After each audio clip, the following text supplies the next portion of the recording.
सभी मेरे बुजुर्गों, दोस्तों, सभी को जय भीम, राम राम, नमस्कार, सलाम। मेरे देवबरा जे उतावल देवबरा शांति राम तो मेरे पूर्व के वक्ताओं ने सभी ने आपको सारी बातें बता दी। मैं तो एक ही बात बताना चाह रहा हूं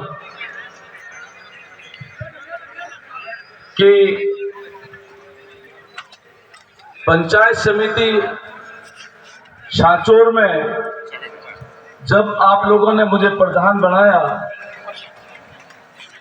तो पंचायत समिति सांचौर में कोई भी व्यक्ति, कोई भी ग्राम सेवक या कोई भी सरपंच ये नहीं कह सकता कि मैंने एक पैसा कमीशन प्रधान को दिया।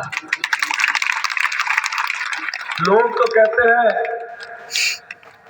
कि आज सभी डिपार्टमेंट में भ्रष्टाचार के सिवा कोई बात नहीं है, 10 से 20% कमीशन चलता है, ऐसा सुनने में आ रहा है।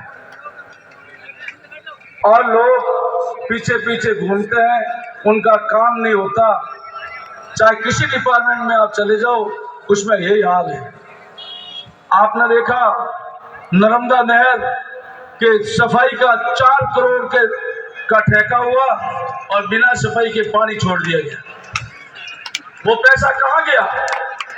कोई भी दल, चाहे कांग्रेस हो चाहे बीजेपी हो, वो क्यों नहीं पूछ रही कि ये पैसा कहाँ गया और क्यों नहीं सफाई हुई? पक्ष विपक्ष दोनों मिली भक्ति से अपना काम चला रहे हैं। ये आप लोगों को सोचना होगा। आप देखिए कि भारतमाला में मंदिर बांट हो रही है और वो मंदिर बांट भी आप देख रहे हो कि क्या हिसाब किताब चल रहा है।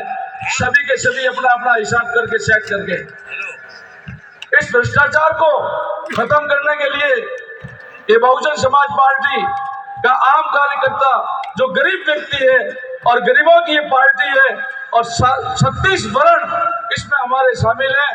और आप 36 वर्ण अगर मेहनत करके यहाँ से बसपा के कैंडिडेट को जिताएंगे, मैं आपको वादा करता हूँ कि भ्रष्टाचार का मुक्त पूरा प्रशासन होगा और किसी को भ्रष्टाचार में लिप्त नहीं होने दूंगा। ये आपको वादा कर सकता हूँ। जहां तक बात है प्रशासन की, मैं आपको निवेदन करूं कि हम लोगों ने हायर सेकेंडरी स्कूल में, जैसा कि सुरेश जी ने बताया, हमने परमिशन मांगी थी और 4 दिन पहले ही मांग ली थी और परमिशन के लिए हमारी लेटर पड़े थे नगर पालिका में और एसडीएम साहब के यहाँ। और इन्होंने मिली भक्ति से जब हमने रसीद कटाने के लिए हायर सेकेंडरी स्कूल में गए कि भाई इतने पैसे जमा कराने हैं कि काट लो, तो उन्होंने जानबूझ करके 2 घंटे पहले, क्योंकि जो रसीद काटनी थी वो रसीद उन्हीं के हाथ में थी, उन्होंने 2 घंटे में एक फर्जी नाम से रसीद काट दी कि निर्दलीय है और उसने रसीद काटी। जबकि एसडीएम साहब के पास में और नगर पालिका में कोई उसका आवेदन नहीं था। ये बात आई और उस पर वो रिजेक्ट हुई, लेकिन बदमाशी करके उन्होंने कहा कि साहब वो भी रिजेक्ट करते हैं और आपकी भी रिजेक्ट है। मैंने कलेक्टर साहब से निवेदन किया कि किस बात से हमारी रिजेक्ट हुई है, ये बताओ। तो उन्होंने कहा कि साहब स्कूल का ग्राउंड किसी को दे नहीं सकते।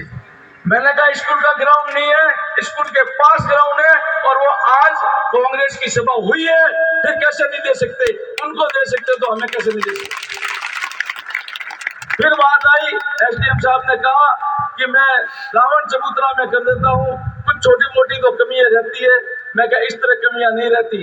खैर हम लोग इतने जिद्दी नहीं है, हमने कहा उल्टा बढ़िया है, हमारे तो रावण चबूतरा में जो है व्हीकल के खड़े रखने की पूरी साधन है और आप वहां दे दो, हमें कोई ऐतराज नहीं। और हमें कहने का अर्थ ये कि इस तरह से बदमाशी करने से जनता रुकने वाली नहीं है और 36 कौम आज देख रही है कि क्या बात है। मैं आपको ज्यादा समय नहीं लूंगा और सभी लोगों से निवेदन करूंगा कि आप लोगों के खाने का भी समय हो गया है। सिर्फ एक ही निवेदन करूंगा कि आप सभी लोग डॉक्टर शमशेर अली बनके बसपा के उम्मीदवार हाथी के निशान पर वोट देकर उसे विजयी बनाएंगे और आप एक नहीं, आप सभी दौड़ेंगे। तो मुझे पूरा विश्वास है कि आप एक एक जो है 20-20, 25-25 वोट दूसरे ला सकते हो। ये आप में हिम्मत है, आप लोग दौड़ेंगे। मैं अब ज्यादा समय नहीं लूंगा, न ज्यादा कोई बात करना चाहता। चुनाव का समय है, उसमें ज्यादा बात करनी नुकसानदायक होती है। सिर्फ यही निवेदन करूंगा कि ये प्रभारी जी हमारे बैठे हैं, रमेश घोष जी बैठे हैं, इन लोगों ने बहुत मेहनत की है बसपा को खड़ा करने में, और खड़ा करके आज वो सारी समीकरण बिठाकर मुझे प्रत्याशी बनाया है। तो मैं इन सबका भी बहुत बहुत आभारी हूँ कि आप लोगों ने पूरी मेहनत करके मुझे बनाया है।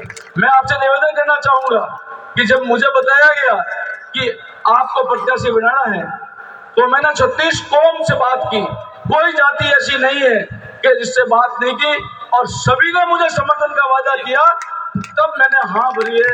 आपसे वादा करता हूँ कि छत्तीसगढ़ अब की बार इन दोनों से नाराज हो रही है, पूरे उन्होंने देख लिया है, और ईमानदार और भ्रष्टाचार के नाम पर अपने को वोट देगी, इसमें शक नहीं है। आप सब लोग मेहनत करोगे तो कोई कमी नहीं रहेगी।